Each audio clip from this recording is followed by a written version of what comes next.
Australian mining giant BHP is reportedly reviewing all 57 of the permissions it has been granted to destroy heritage sites in the Pilbara, in the wake of the Juukan Gorge disaster, in which Rio Tinto blew up a 46,000-year-old significant site to access higher-grade iron ore, which led to sacking of 3 of Rio's senior executives, including the global chief executive Mr Jean-Sébastien Jacques, after sustained global condemnation and shareholder revolt.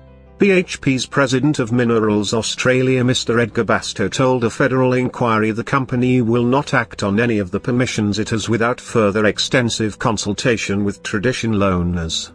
He said Juukan Gorge has had everyone's focus on cultural heritage.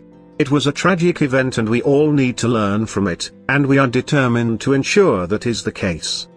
The comments were made under questioning by a federal parliamentary inquiry launched in the wake of the Rio Tinto blast, which is examining the mining sector's approach to cultural heritage. In June, Guardian Australia revealed that the WA Minister for Aboriginal Affairs Mr Ben Wyatt approved BHP's South Flank expansion, 3 days after the destruction of Juukan Gorge made global headlines, allowing BHP to destroy up to 15,000-years-old 40 Aboriginal heritage of Banjima traditional people at its South Flank mine near Newman in WA's Pilbara. BHP's head of Indigenous Engagement Ms Libby Ferrari said the Banjima people had expressed concerns about impact to some heritage sites in South Flank during field work conducted before BHP applied for Section 18 approval to destroy them.